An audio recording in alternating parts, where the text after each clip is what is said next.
Tansei, bonjour, Anin, Dave McLeod, edition de Cass, and welcome. We are coming to you from beautiful Treaty 1 territory, specifically we're in Winnipeg, Manitoba. This program is brought to you by Safe at Home, it's Community Connect, and we are at the Broadway Neighbourhood Centre, and we've been taking time to talk to local musicians, to share their stories, connect with their music, and also hear about how they're doing through the pandemic. With us in this episode is Joe Curtis. His music has been described as intimate and compelling, a blend of roots rock, folk, and blues. He creates moments that borrow from the past, but live in the present with his soulful voice. Joe, thank you so much for coming in. Thank you for having me. We're so thrilled that you're here to share about your music and your career. First of all, I want to ask you about the pandemic. How have you been doing through it? It's been difficult. As a lot of other artists that I know and I speak to, you sort of bounce between this idea of doing all of these incredible things because you have maybe a larger block of time, but wrestling with the idea of just being isolated. So it's been a difficult time, but it's revealed a lot of it's revealed for me probably as many good things or interesting things about myself and my character and things that I should explore or about myself as maybe negative sort of things, feelings of isolation and feeling like the challenges of having to deal with life under these circumstances. As a musician, how did music play a role through all that? It's been a huge support. I think the arts period has just been a huge support through that. So I find myself diving into new music and old music when I'm feeling inspired, or trying to get inspired, making music. So it's been a huge part of a coping tool for dealing with the circumstances that we have. Yeah. So I kind of introduced. I gave people an idea of the style of music, but how do you describe the beginnings of your career in music? Well, I started out playing drums. When I was a little kid, I used to play with straws on windowsills and drive everybody bananas. And then by the time I was like around about 11, I got a real drum kit and played drums from the time I was about 11 till the time I was 18, and then picked up guitar at 18. And by the time I was about 20, I went out on the road and started playing with bands. And I was just something that I was always sort of drawn to. I've always loved music. And I actually remember the period in time of becoming sort of musically aware when you go from sort of, the sing-a-song kind of school songs to discovering I have two sets of cousins that had magnificent record collections, and then discovering like Deep Purple and Black Sabbath and Ozzy Osbourne and Yes and Rush and all these different bands and whatnot. And it's always been just a natural draw for me. So you developed a passion for music, and you wound up touring across Canada with cover bands. What was that experience like? Learning other people's music and being on the road. Yeah, it was good. There's an education. There's a huge education in deconstructing other people's music.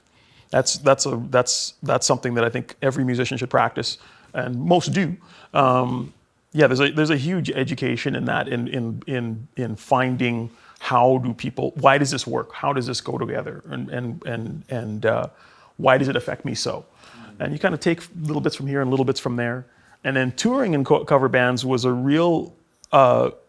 me, it was a super positive experience. I am very, very fortunate that the very first band that I got to tour in, it was a 3-piece band, and the two other people that I was playing in that band with were quite generous in terms of their soul, and the way we got along famously and went through a lot of, you go through a lot of eat and craft dinner together, and the very first gig that we played together, we went from Winnipeg to the heart of to Geraldton, Ontario, and we blew up the bus on the way there, blew the engine in the bus. So the very first gig that we did, we were like $2,000 in the hole, and I was like, I'm a rock star. Man! But but we bonded together and we worked and you relied on each other and it was a little brotherhood, and it was really good, and it taught me a lot about how to treat people when you're in a band and how do you get along, and I'm ever grateful for those first experiences. And you're living in a city like Winnipeg that has so much great music in it. And did any of the local acts have an influence on you, local bands? Yeah, tons. When I was becoming sort of musically aware and getting turned on all kinds of crazy bands, and when I didn't realize that a lot of the bands that were really huge locally, that they were local bands. I didn't know that Street Heart was from here, and I didn't know that Queen City Kids was from here, and I didn't know that Greg Lescue maybe lived up the street or whatever. Like I had known. It just sat in my record collection, right beside Yes and Van Halen and everything else, and I remember it being really impactful to me to learn, wow, these people are doing this, but they're doing this from here. And they're doing it on kind of like the highest level. And that's true today. There's so many ridiculously talented artists from our hometown. You listen to them and there is no kind of like good for Winnipeg thing. It's like, it's just good, period. It's a very high bar here, a very high standard. And that's something you've achieved through the music you've done. I mean, and you're known locally as for your shows. If it's Time Change, if it's the Fort Garry Hotel, you're out in the spotlight.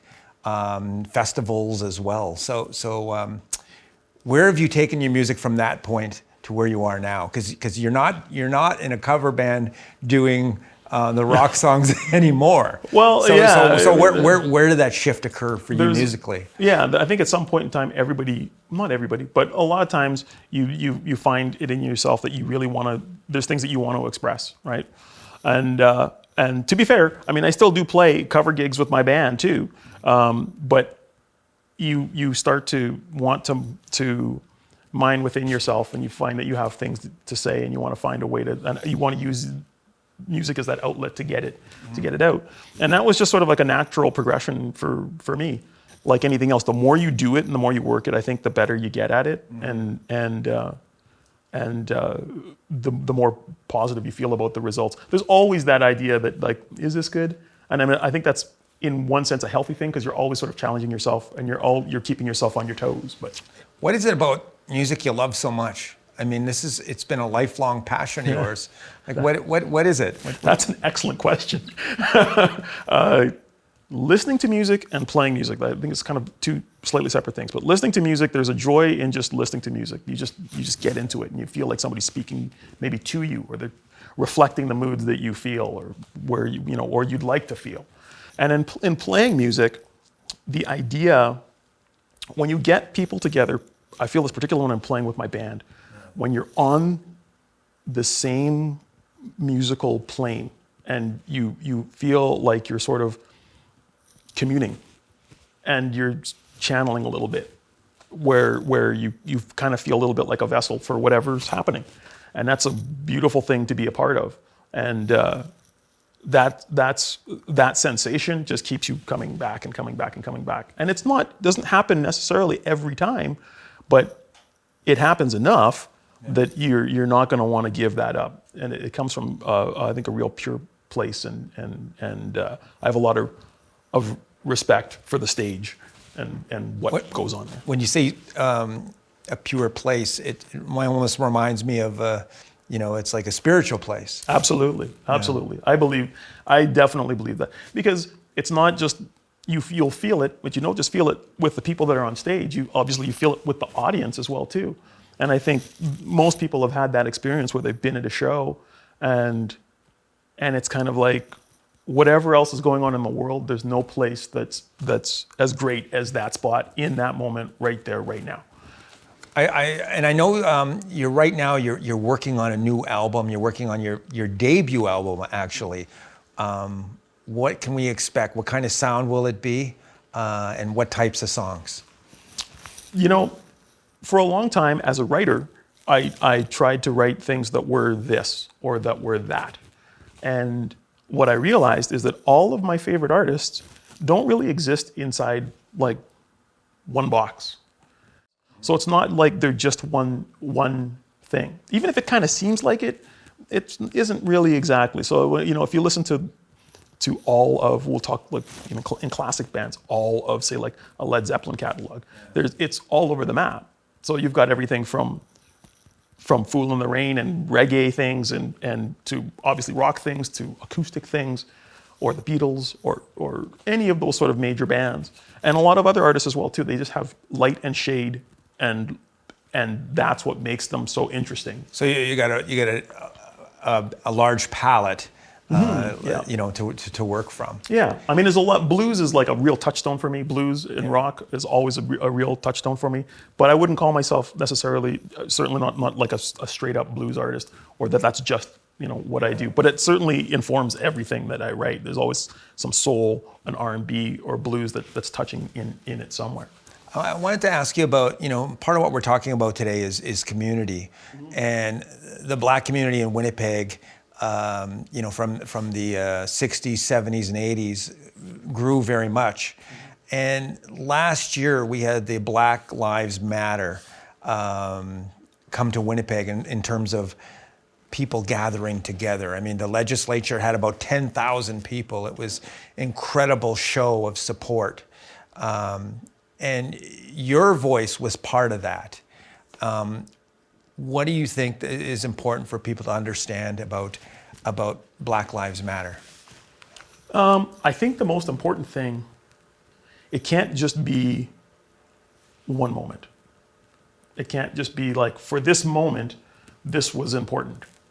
We don't want to see it turn into like a bumper sticker, right? And I think that was a spark that ignited other fires as well too, and brought attention, I should say more accurately, to other causes that have been going for quite some time. And I think that this has the potential to be a time that could be kind of flipping a switch, where there's the before then and then there's the after then, and we have an enormous amount of pressure to not go backwards, to move forwards. There's nothing wrong with that thing sort of staying, these types of issues staying in the news cycle and being kind of front and center, because they need to be. They really, really need to be. And we don't want people to sort of forget or slack off or stop holding themselves and others accountable.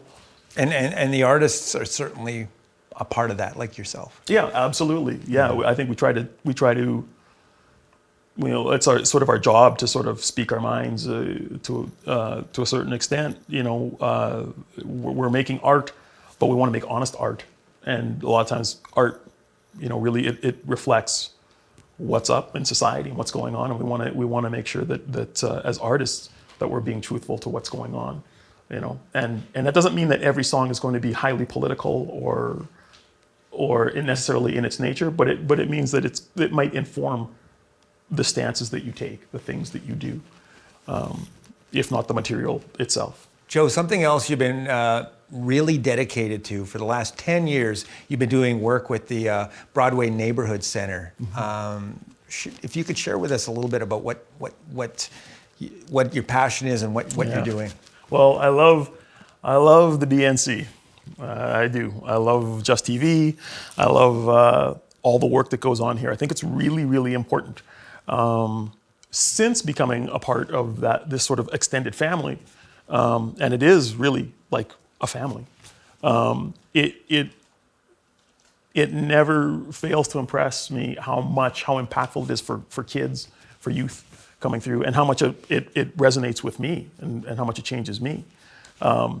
It is of such value to our community at large that it's hard to, I don't think you could overstate how important it is to have places like the BNC as a resource for youth, and I've seen incredible sort of little transformations with youth immersing themselves in programs and finding things within themselves that they probably didn't necessarily think were there to begin with, writing songs or learning skills in working in media. It's wonderful to see, and I wish it was around when I was a kid. That's another thing. Well, a lot of what you do is giving back. I mean, if you're on stage playing as a performer, if you're working with a band, if you're at community events, it sounds like you're always giving back. So that's incredible. That's a gift. And another way you're giving back is part of the legacy of Jerry Atwell.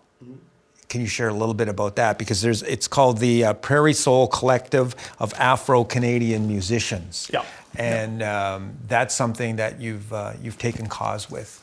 Yeah, that's something that Jerry brought me into, and it truly is a collective of artists. It's been dormant for a little while, particularly like it's been hard to. I think there's been a couple conversations amongst a few of us that are within that organization, and it is a little difficult to think about, like, where do you pick up at? Where do you pick up at after with Jerry's passing? But I think it's an important thing to do. It's been a really educational thing, I think, for those of us that are involved in it. And I look forward to the reemergence of that collective sooner rather than later. Yeah. You're going to be performing a song for us, Under Restless Stars, and it's such a great title. I mean, when I saw that, I was like, it just rose my curiosity. What's this song about? It's a song about missing someone and being in and being inspired, whether they're at your side or they're not. Being able to carry that in your heart, that even when they're not directly there, that they're still kind of with you, and that's really the core of what the song is about. Well, we appreciate you coming in, sharing some of your stories, and the legacy you've created at the Broadway Neighbourhood Centre. Obviously, that's a dedication of 10 years, and wish you all the best with your debut album. So thank you. Look forward to picking it up as well. Thank you. You're watching Community Connect with Joe Curtis, and here he is performing Under Restless Stars.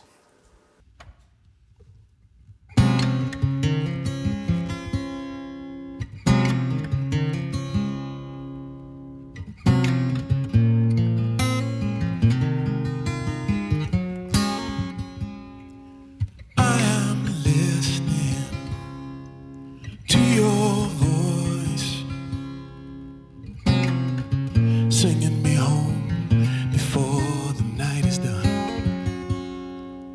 Every moment that I spend following you down is heaven sent.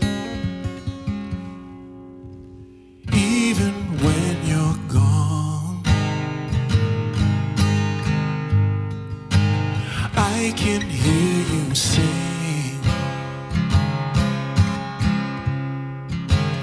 Even when you're gone,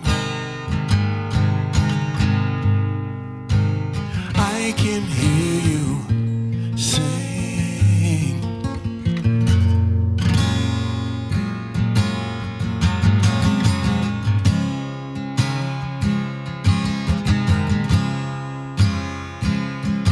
Well, I'm waiting for the sound, 'cause the melody takes me home. Will you meet me in the air to sing me home before the night is done? Even when you're gone, I can hear you sing. Even when you're gone, I can hear you sing.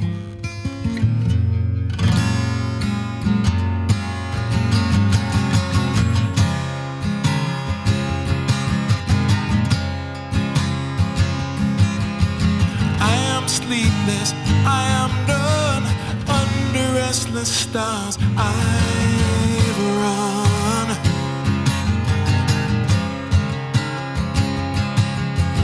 Each dot in the sky leads back to another road, another